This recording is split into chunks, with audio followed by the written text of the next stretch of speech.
exam writing strategy for KVPI. We will talk about essay and SX both, but there are some common strategy for essay and SX. Let's talk about them. देखो बेटा, first tip कि केवीपीआई का हर एक question idea या basic concept based होता है। तो जिन बच्चों को प्रोसेस इमेजिन करने की आदत नहीं है, they rely on the standard results, जैसे जेईई मेंस और नीट में रिक्वायर्ड होता है, तो वैसे बच्चों को फायदा नहीं होगा। आपको फंडामेंटल डेफिनेशन से, फंडामेंटल अप्रोच से क्वेश्चन करने पड़ेंगे, तो ही आप फायदे में रहेंगे। तो first tip is go through basic definition mode. Second tip is बेटा, some questions are lengthy in calculation pattern. आपको समझना पड़ेगा, you are not going to write JEE mains और NEET examination. KVPY examination will be like, example से समझाता हूँ। कुछ calculation JEE mains और नीट में ऐसा होता है, खट खट खट खट आंसर आ गया, 42 मैच कर गया। यहाँ पे हो सकता है कि without using online calculator given there आपका आंसर मैच नहीं करे, तो do not shy away from using that calculator. Third is mark for review button. बेटा देखो, केवीपीआई एग्जाम आपको स्टार्टिंग में लगेगा कि सर क्वेश्चंस के नंबर, मतलब नंबर ऑफ क्वेश्चंस कम है, मुझसे हो जाएगा, time is not a factor there, but you will find कि थिंकिंग टेक्स मोर टाइम, तो time factor is always there. Mark for review button use करके आप 10 to 15 क्वेश्चंस को मार्क ऐसे करके रखना कि लास्ट 30 मिनट में देखना पक्का उन 10 to 15 क्वेश्चन को यूज करोगे। तो mark for review button please use करना। अब चलो मैं ऐसे और एसएक्स वाइज अलग अलग डिफरेंशिएटेड मॉडल बनाता हूँ। ऐसे में देखो बेटा, इट्स पीसीएमबी, फर्स्ट सेक्शन में पीसीएमबी में, और फिर एक सेकंड सेक्शन जो आता है, आई होप आप लोगों को फॉर्मेट पता हो।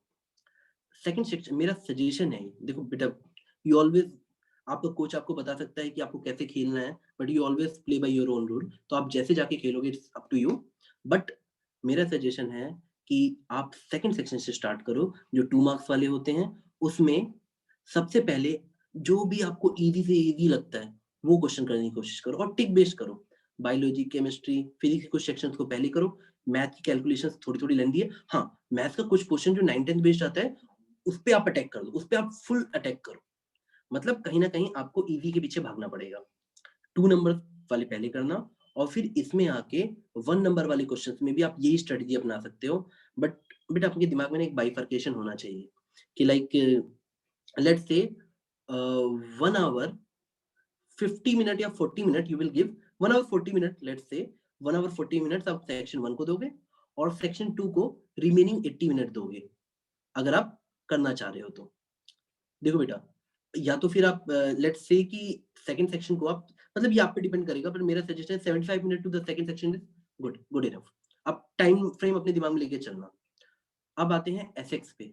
बेटा, एसएक्स वाले बच्चों को एक चीज समझनी पड़ेगी कि they have option in second section. उनके पास 4 ऑप्शन है, पीसीएमबी में से कोई 2 चुनने के। बेटा देखो, जो नीट वाले बच्चे हैं, please pick chemistry and biology in the second section. It will be a greater advantage for you, अगर नीट वाले आपको तो। और फर्स्ट सेक्शन से मैं आप लोग को बोलूंगा, आप depending on your comfort zone, chemistry biology या फिजिक्स केमिस्ट्री, वट एवर, मतलब एक चीज जो स्किप करनी है वो तो आपकी मैथ्स ही होगी, तो उससे बिगिन करना। सेकेंड सेक्शन में आपको 2 चीजें चुननी है, तो आप उसमें से 2 में से, मेरा सजेशन है केमिस्ट्री और बायोलॉजी चुनना। पैटर्न को देखते हुए बता रहा हूँ, केमिस्ट्री और बायोलॉजी थोड़ा थोड़ा कंफर्टेबल रहता है, लेकिन फर्स्ट सेक्शन में आप केमिस्ट्री बायोलॉजी देन फिजिक्स करना, या बायोलॉजी केमिस्ट्री देन फिजिक्स करना। और जो मैथ्स वाले बच्चे हैं बेटा, एथिक्स के लिए बोल रहा हूँ, आपको सेकंड सेक्शन में प्लीज पिक केमिस्ट्री, फिजिक्स। अगर आप मैथ में सुपर कॉन्फिडेंट हो तो मैथ के लिए जाना। मैं सिर्फ इसलिए बोल रहा हूँ कि केमिस्ट्री फिजिक्स लेंदी नहीं रहते, पेपर में टाइम आपके पास बचेगा, वही टाइम आप शायद सेक्शन 1 पे लगा पाओगे।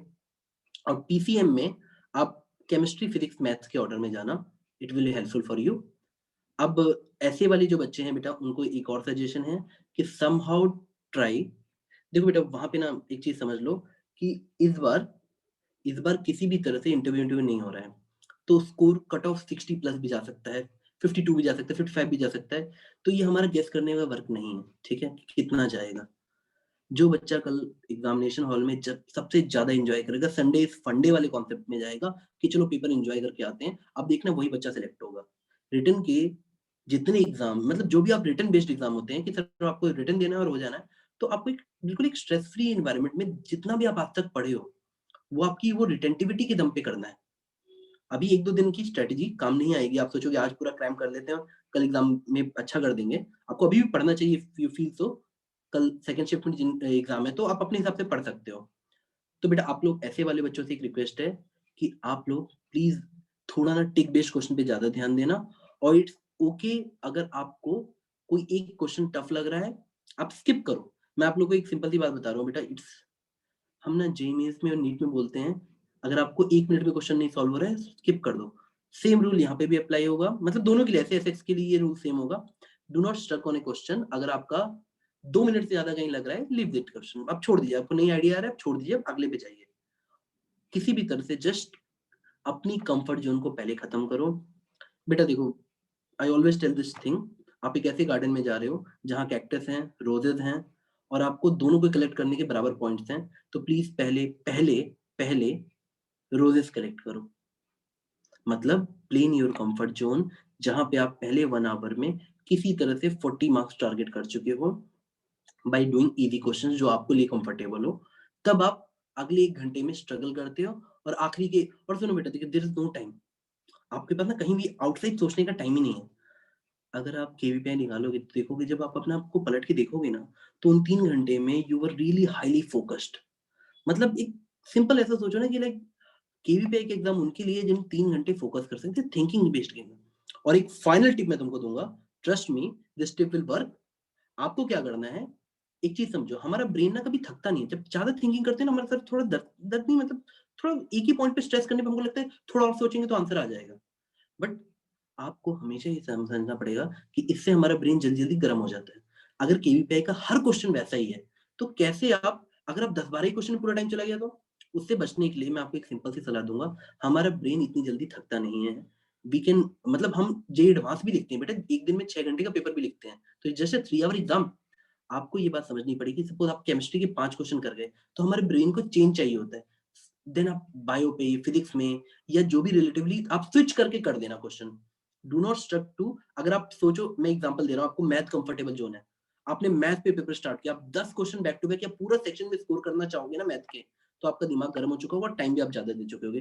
कीप स्विचिंग ऑन क्वेश्चंस, मतलब सेक्शंस पे स्विच करो क्वेश्चन, मतलब टॉपिक्स भी चेंज कर दो। आप फिजिक्स में कंफर्टेबल 3 4 क्वेश्चन किए, आपको लग रहा है फिजिक्स वाइज काफी सोच लिया, स्किप करके केमिस्ट्री पे आ जाओ, टिक टाइप के कर लो। फिर आपको लग रहा है कि फिजिक्स केमिस्ट्री में सेचुरेशन आ गया, आपको सॉल्विंग करनी है, तो 2 3 मैथ के कर लो। आपकी स्विचिंग विल डिफाइन कि आप कितनी जल्दी, कितना ज्यादा आप अपने ब्रेन को ऑप्टिमाइज कर पा रहे हो। और बेटा देखो, बहुत ही कम बच्चे होते हैं जो एग्जाम के फॉर्मेट में खेलते हैं। उनको लगता है एवरीथिंग इज नॉलेज बेस्ड। बेटा एग्जाम के फॉर्मेट में खेलो, उस एग्जाम में घुसो और उसकी रिक्वायरमेंट को समझो, और वहां पे अपना बेस्ट दे के आने की कोशिश करो, रेदर देन मार्क्स और कट ऑफ की। बेटा कट ऑफ के बारे में लूजर्स बात करते हैं, आपको सिर्फ ये सोचना है कि मुझे 3 घंटे का पेपर अपने बेस्ट पोटेंशियल पे एंजॉय करना है। और अगर आपकी ये स्ट्रेटेजी रही, तो बेटा आप लोग देखोगे कि जस्ट संडे फंडे लास्ट वर्ड, बेटा एंजॉय करो जाके बेटा।